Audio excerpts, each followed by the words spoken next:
This book, the Holy Bible, explains how this wonderful diversity came about. On the third day after the creation of the world, God created plants.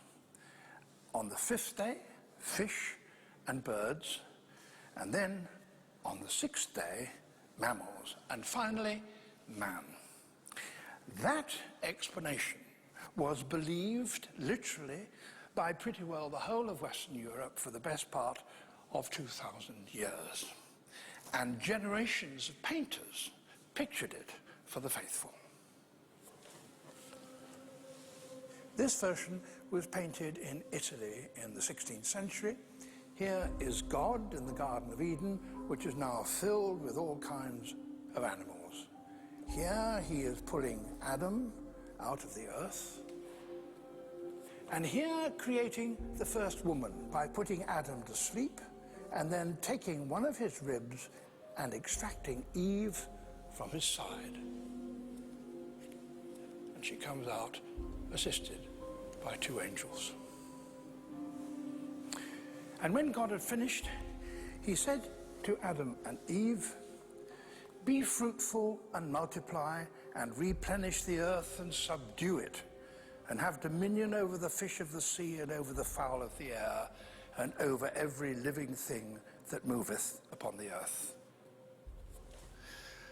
That made it clear that according to the Bible, humanity could exploit the natural world as they wished.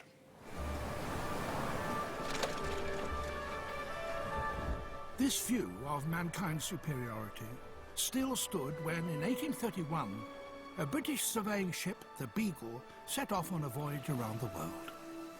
On board, as a companion to the captain, was the 22-year-old Charles Darwin.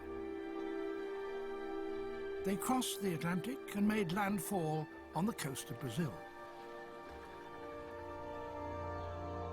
There, the sheer abundance of tropical nature astonishes the newcomer, as I discovered when I retraced Darwin's steps 30 years ago for a television series about the diversity of nature. Darwin, as a boy, had been a fanatical collector of insects, and here he was enthralled almost to the point of ecstasy. In one day, in a small area, he discovered 69 different species of beetle. As he wrote in his journal, it's enough to disturb the composure of the entomologist's mind to contemplate the future dimension of a complete catalogue. They went south, rounded Cape Horn, and so reached the Pacific. And then, in September 1835, after they'd been away for almost 4 years, they landed on the little-known islands of the Galapagos.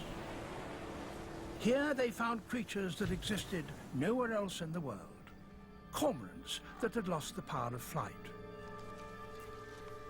lizards that swam out through the surf to graze on the bottom of the sea. Darwin, who had studied botany and geology at Cambridge University, collected specimens of the animals and plants, and as usual when he went ashore to investigate, described what he found in his journal. My servant and self were landed a few miles to the northeast in order that I might examine the district mentioned above as resembling chimneys, volcanic chimneys presumably. The comparison would have been more exact if I'd said the iron furnaces near Wolverhampton.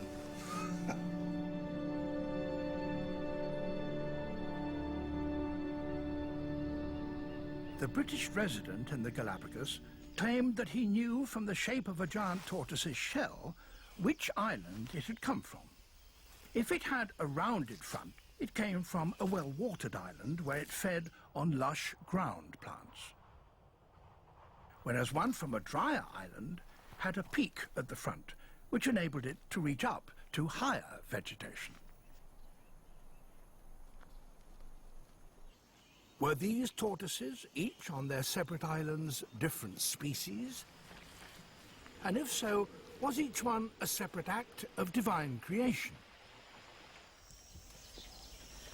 The differences that Darwin had noticed amongst these Galapagos animals were, of course, all tiny. But if they could develop, wasn't it possible that over the thousands or millions of years, a whole series of such differences might add up to one revolutionary change? On his voyage home, Darwin had time to ponder on these things. Could it be that species were not fixed for all time, but could in fact slowly change?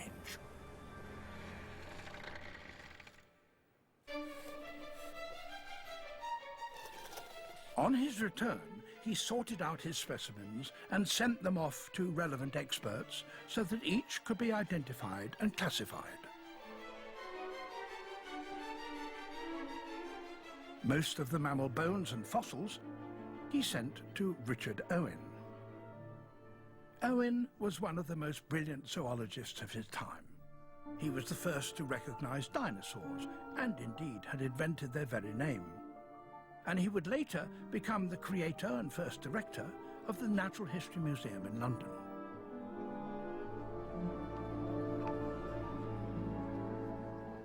Many of the specimens that Darwin collected are still preserved and treasured here, among the 70 million other specimens housed in the museum that Owen founded.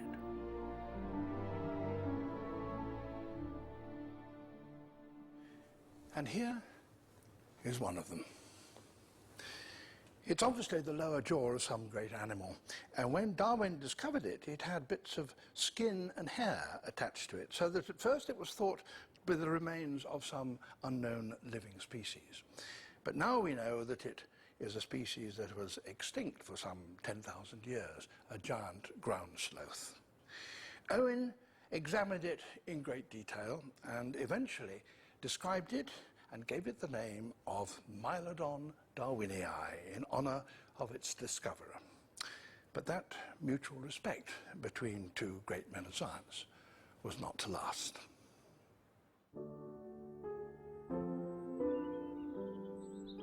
Soon after